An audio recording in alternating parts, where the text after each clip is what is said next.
Assalamualaikum warahmatullahi wabarakatuh. Waalaikumsalam warahmatullahi wabarakatuh. Sehat kalian semua, nak? Alhamdulillah sehat, Miss. Alhamdulillah. Udah kalian siapkan psikologi itu semua?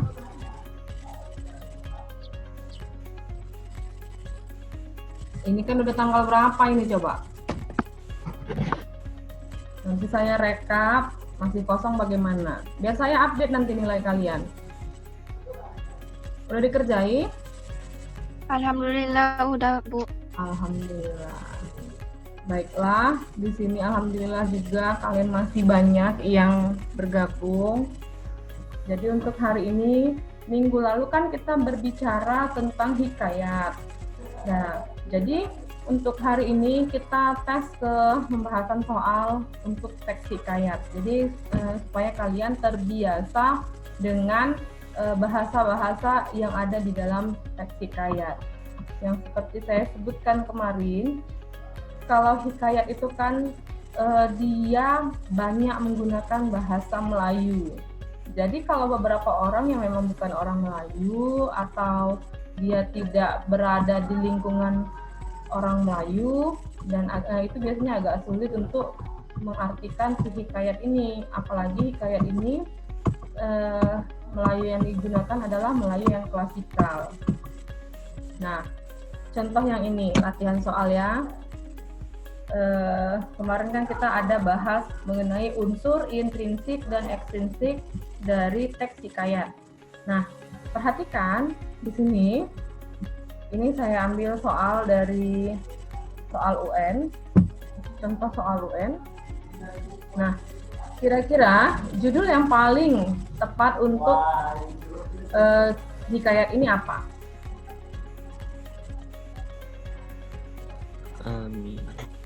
Ayo. Bu. A?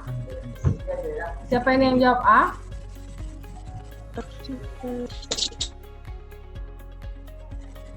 Kenapa kalian tidak menggunakan videonya sehingga di sini tidak kelihatan nama, tidak kelihatan wajahnya?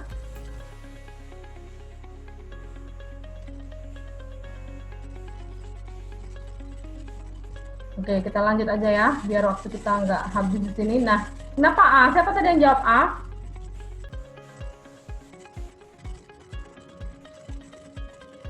Jumadi, Miss.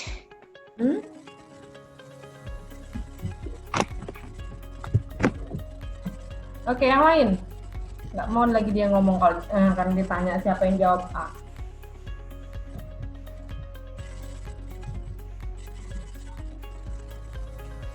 Ayo. Kita teks loh, nak. Jadi kalau teks kita harus baca teks. Jadi kira-kira jawaban yang untuk nomor 1 ini apa?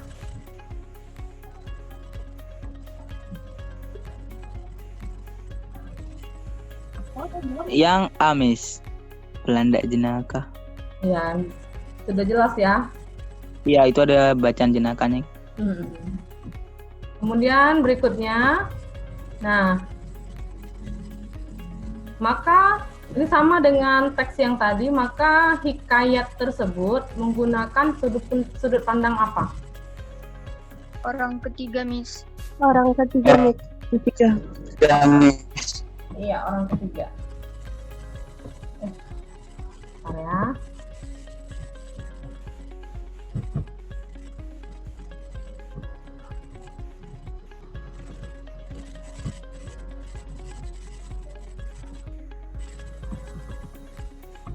Kemudian untuk berikutnya, di mana latarnya? Udah jelas tuh, udah paling kelihatan di kalimat kedua. Hutan rimba. Hutan rimba. Hutan rimba. Berikutnya, udah saya jawab. Iya, jawabnya D ya. Yang ditanya adalah amanat. Kenapa dia jawabannya D? Maka kata indera bangsawan, hamba ini tiada bernama dan tiada akan bapak hamba. Berarti apa ini? Dia juga tidak punya orang tua ya. karena diam dalam hutan rimba belantara. Adapun sebabnya hamba kemari ini karena hamba mendengar kabar anak raja 9 yang hendak datang membunuh Buraksa dan merebut tuan hamba daripadanya itu. Itulah maka hamba datang kemari hendak melihat tamasya anak raja itu. Mengasihani hamba dan pada bicara akal hamba akan anak raja-raja yang 9 itu tiadalah dapat membunuh Buraksa itu. Jika lain daripada Indra bangsawan, tiada dapat membunuh akan Buraksa itu. Mengertinya kalian dengan cerita ini? Gak paham, Miss. Hah? Jadi kenapa lah jawabannya D? Itu yang paling bagus, Miss. Nah, kalau A, bahas Mim. Sebenarnya kalau kita lihat amanat itu kan dia nasihat, dan yang paling cocok itu antara B, C, dan D dan E. Kalau kita belum melihat teksnya ya, B, C, D, dan E itu kan mengandung amanat ya, mengandung bahasa amanat. Nah, kenapa dia jawabannya D? Di sini ada nggak tahu kira-kira ya, setelah kalian baca dari teks ini, kira-kira ceritanya bagaimana ini? Memang agak mutar-mutar ini ceritanya kan? Iya, Miss. Nah, karena dia menggunakan bahasa yang tidak lazim kalian gunakan. Tapi coba perhatikan, maka Indra bangsawan hamba ini tiada bernama. Berarti si hamba ini berada di mana ini? Di dalam hutan ya. Dia mau melihat karena apa coba? Karena dia mendengar kabar kalau beberapa anak raja akan datang ke hutan untuk membunuh si Buraksa. Saya nggak tahu Buraksa itu apa ya. Kemudian mengasihani hamba dan pada bicara akal hamba akan anak raja-raja yang 9 itu tiadalah dapat membunuh Buraksa itu. Maksud si hamba ini dia mau berbicara dengan si anak raja-raja supaya si anak raja-raja ini tidak jadi membunuh si Buraksa itu. Makanya yang paling cocok itu adalah si D, hendak menolong orang yang dalam kesulitan. Siapa yang hendak menolong? Si hamba, ya kan? Indra bangsawan. Siapa? Iya, Indra bangsawan. Ya, lanjut. Nah, ini cerita Hang Tuah. Ini Hang Tuah ini bukunya begitu tebal. Saya nggak tahu dicetak ulang lagi apa enggak. Tapi yang pernah saya baca itu kertasnya pun sampai menguning, dari yang putih sampai menguning. Karena sudah lamanya hikayat ini dan saya betul-betul nggak ngerti membacanya. Pengganti Hang Tuah di keraton adalah Hang Jebat. Sesungguhnya menaruh dendam atas keputusan raja yang dijatuhkan kepada sahabatnya Hang Tuah. Karena setia kepada sahabatnya, ia mengamuk di keraton. Putri-putri dan dayang-dayang diperlakukan kurang sopan sehingga banyak jugalah orang yang mati karena kerisnya yang diberikan Hang Tuah kepadanya. Tiada orang pun yang berani mendinginkan sehingga raja sendiri pun terlibat pula dalam kesulitan dan ketakutan. Nah, dari kutipan cerita di atas, kita dapat mengetahui bahwa Hang Jebat berwatak Kasar, Miss. Kasar. Betul. Kasar ya. Berikutnya, nah minggu lalu itu juga saya membahas tentang identifikasi nilai-nilai dalam hikayat ya, nilai-nilai dalam hikayat. Jadi di sini juga saya akan memberikan beberapa soal yang berhubungan dengan mengidentifikasi nilai-nilai dalam hikayat. Ya, kita lihat ya. Nah, ini dia. Saya kasih waktu untuk membaca.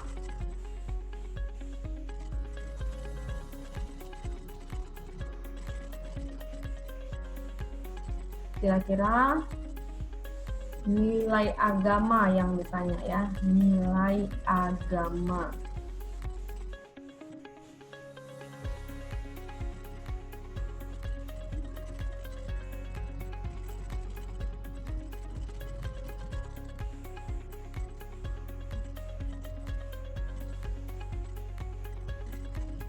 Ya, ada yang bisa jawab?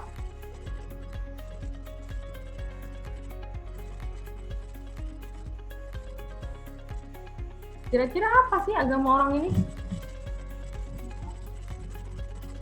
Menyembah Tuhan atau yang lain? Menyembah dewa, Iya. Mem. Dewa, betul dewa. Nah, kalau menyembah dewa, jadi paling cocok yang mana? B, Miss. Daripada dewa angkasa. Walaupun kita tidak begitu mengerti ini ya, mengerti ceritanya, sebenarnya di sini sudah ada kata dewa. Udah kita cari aja di sini yang ada kata dewa. Karena dia yang ditanya adalah nilai agama. Kemudian kenapa jawabannya bukan A bukan mengenai agama, yang C juga bukan mengenai agama, tapi yang A ini apa coba? Bukan yang A ya. Kalau yang C ini nanti berhubungan dengan moral. Yang D dia berhubungan dengan agama tapi dia mengambil Tuhan. Kemudian yang E akan kembali ke Kayanggar jika dianugerahi seorang anak. Nah, berikutnya adalah coba perhatikan nilai moral. Kalau tadi membahas tentang nilai agama, sekarang kita membahas tentang nilai moral. Sebelum Raja Hindustan itu sedia kala pekerjaannya pergi berburu juga, maka pada suatu hari Raja Hindustan itu sedang berburu, lalu bertemu 2 ekor ular. Adapun ular yang betina itu terlalu baik rupanya, maka yang jantan sangat jahat rupanya. Maka pada hati Baginda bukan juga jodohnya ular itu karena yang jantan itu amat jahat rupanya dan yang betina itu elok rupanya. Maka dihunusnya pedangnya lalu diparangkan kepada ular jantan itu, maka ular jantan itu matilah. Maka ular betina itu pun putus ekornya sedikit.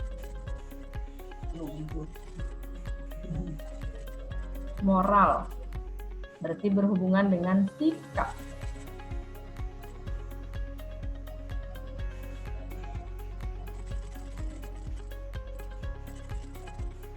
Miss. Yang A? Ya, Miss. Itu berhubungan dengan B. moral, nak. Moral. B, Miss. B, Miss.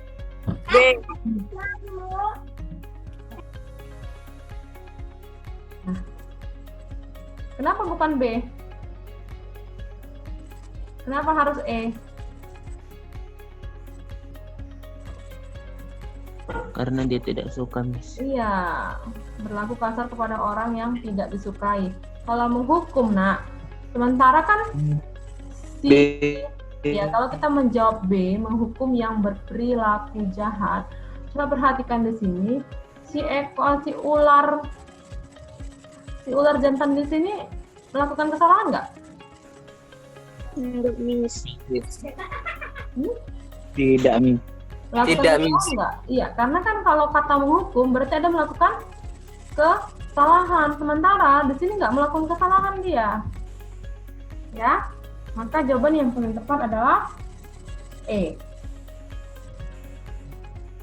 Kemudian kita perhatikan lagi soal berikutnya. Nah, masih dengan moral. Makin pusing membaca kalimat hikayat ini. Sudahlah Baginda bertitah demikian itu, maka Ananda Cenderawasih pun menangislah terlalu sangat. Ya, berarti apa? Setelah Baginda membacakan titahnya, menangislah si Cenderawasih. Setelah dengan terseduh-seduh bunyi tangisnya seraya mengeluarkan kata, "Aduh ayah dan bunda, sebelum lagi anaknya bercerai dengan ayah dan bunda kedua, anaknya minta halalkan air susu bunda dari dunia sampai ke akhirat. Apakah untung anaknya yang malang ini yang tiada serupa pula dengan makhluk yang banyak? Subhanahu wa ta'ala, apakah gunanya pula anaknya ini telah dilahirkan Allah Subhanahu wa ta'ala, maka anaknya patut merasai dan menanggung ajab dan kesukaran pada tiap-tiap masa dan ketika di dalam sepanjang umur anak Anda ini. Nah, kira-kira apa ini?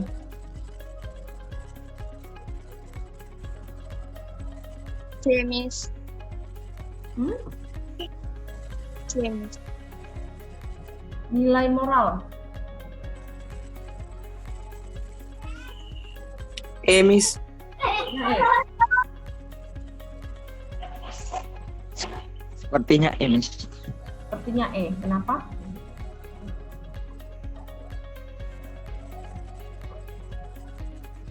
Dari cerita itu kan Orang tua melepaskan kepergian anaknya dengan ikhlas. Kenapa ada kata bercerai di teks itu, Miss. bercerai ya? Iya. Bercerai di sini bukan bercerai dalam konotatif, nah ya. Ini sebenarnya Iya. iya. Sudah paham ya? Bercerai di sini bukan konotatif. Konotatif itu artinya makna kias ya. Maksudnya makna yang jahat ya. Saya maksudnya bukan yang bermakna negatif ya cerainya. Ini sebenarnya dia mau melepaskan anaknya ya. Kemudian, nah ini masuk dia amanat, tapi nggak apa-apa. Ini saya masukkan lagi kemarin memang. Amanat yang terdapat dalam kutipan hikayat tersebut adalah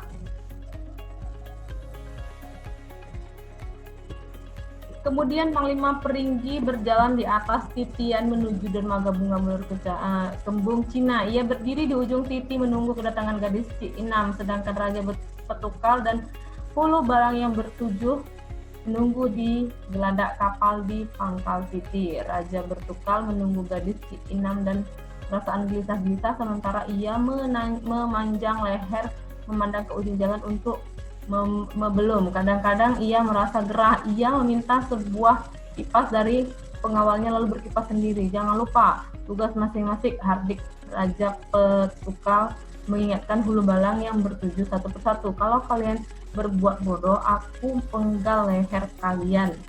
Nah, yang mana amanatnya? B, Miss. B. Berlakulah adil kepada bawahan. Miss. Iya. Miss. Karena dia kelihatan di paling bawah. Kalau kalian berbuat bodoh, aku penggal leher kalian. Berbicaralah sopan dengan orang lain. Ya. Ini berikutnya. Masih tentang amanat. Waduh, Mem, makin panjang, Mem. Udahlah bahasa Melayu klasik, Mem. Tambah lagi kayak gini, Mem. Udah lanjut, kira-kira amanatnya apa nih, Nak?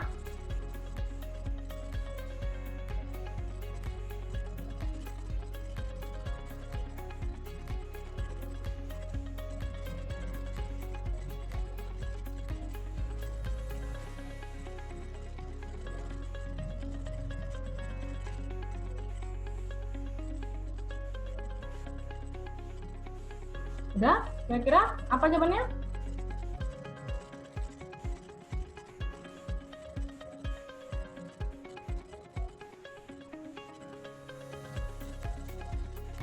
B, Miss. Sebenarnya ini ya, sebenarnya ini kita nggak baca dari awal, pertengahan aja udah kelihatan sebenarnya ceritanya ya, apalagi paling bawah. Oke. Nah, ini dia. Hal yang mustahil dalam kutipan hikayat tersebut adalah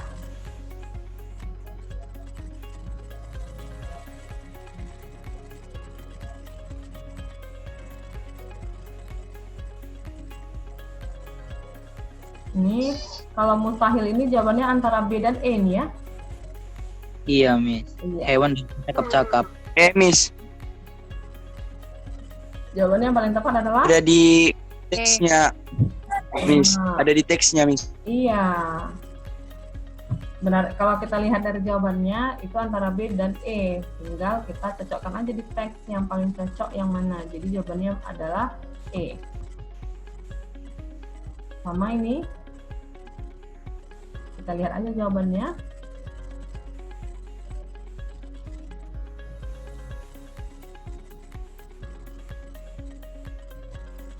Apa jawabannya? C, Miss. Iya. Betul nggak? Iya, C. Ini seekor hewan dari wajahnya. Gimana pula itu ya? Oke. Sampai sini ada pertanyaan nggak, Nak? Udah paham ya?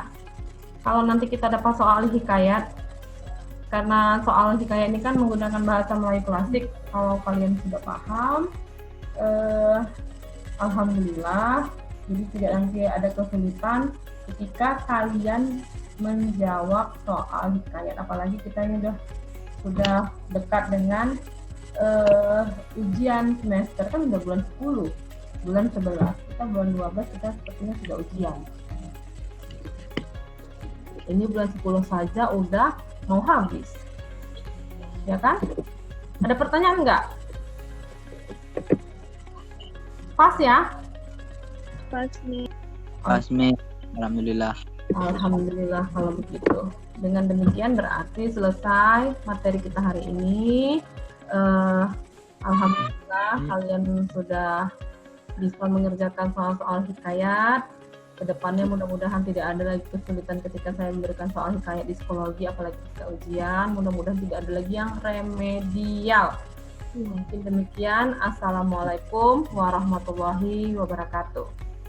Waalaikumsalam warahmatullahi wabarakatuh. Waalaikumsalam.